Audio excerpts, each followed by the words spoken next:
Drop the gun now!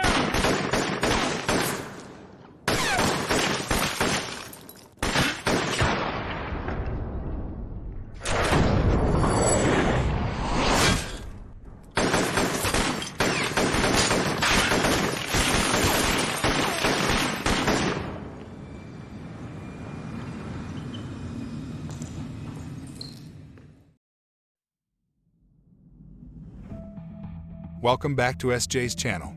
My name is Dimon Freehold, also known as Spectre, and I hope you don't mind me filling in while John's away on duty. But don't worry, he will be back in time for Friday's live stream.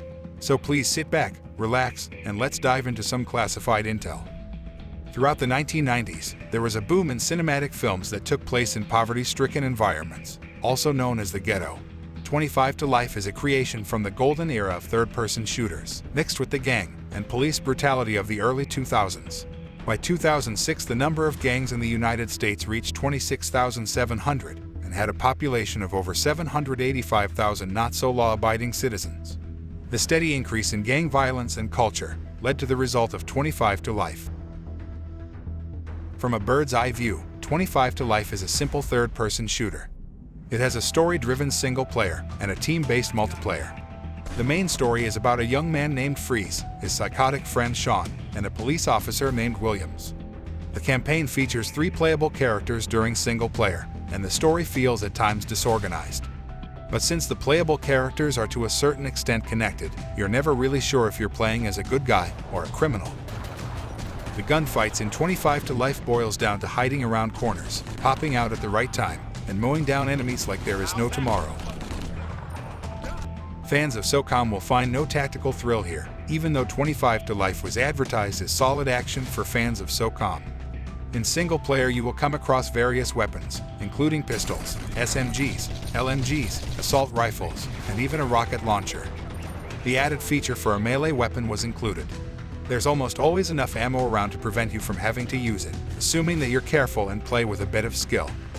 The environments vary, giving you outdoor and indoor levels to explore. You'll run through Los Angeles-like streets, rob a bank and a casino, shoot through the streets of Tijuana, and break out of a prison during a riot. So you could say there is a good amount of variety, though none of the environments are particularly noteworthy. Most simply contain singular paths that take you from start to finish, as you blast your way through the game's very short story. When playing through 25 to Life, it heavily reminded me of 50 Cent's video game, Blood on the Sand. All you do is take a singular path, keep shooting, and eventually you will beat the game within a short span of time. Don't get me wrong, both of these games stand out as worthy arcade-style shooters, but fans of tactical gameplay will probably be disappointed. As you play through single player, you'll be unlocking new custom items for use in the multiplayer. The team-based multiplayer in 25 to Life is cops versus criminals for up to 16 players in 4 modes. War is your basic team deathmatch. Raid puts the criminals on the defensive as they protect their stash from the cops. Robbery puts a series of loot items on the map, which criminals must steal and return to their base, while the cops try to prevent them from doing so. Tag pits criminals against criminals in a graffiti war. The taggable walls act as control points, and it's up to your team to hold down as much of the map as possible to earn points. If you like, you can disable or limit respawns to adjust the finality of death, which is probably the most noteworthy feature within this game resembling SOCOM, besides the obvious viewpoint of gameplay being third person. While the multiplayer focus and third-person vantage point may resemble Sony's popular SOCOM series at a glance, you won't find any of that game's tactical elements here. Death comes quickly if you expose yourself to enemy fire for too long. Overall, it's a simple mode that doesn't beat out its competition on any of the 3 platforms. 25 to Life had heavy multiplayer and single-player competition when it came to other developers and games being released, with Gears of War and SOCOM Combined Assault being the top leaders in sales and player population during 2006. 25 to Life is still available on PC, Xbox, and PlayStation. The experience is roughly the same across all 3 platforms. The PC offers slightly better control with its standard mouse and keyboard setup, but the Xbox and the PS2 versions control just fine. The only obvious advantage of playing on PC is the graphical upgrade.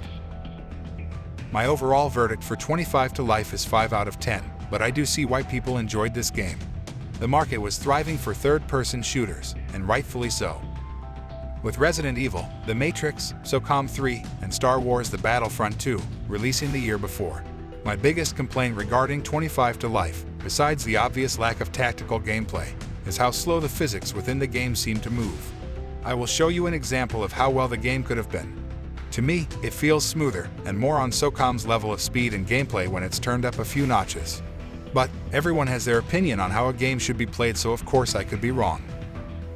When it's all said and done, this game has stood the test of time and most gamers seem to have heard of it or played it.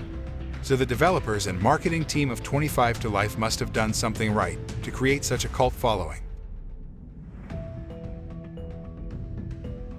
Thank you for watching today's video, and if you enjoyed it, make sure to 187 that like and subscribe button. Check out more content on SOCOMHQ.com, or I'll have to pop a cap in your money maker. Spectre out.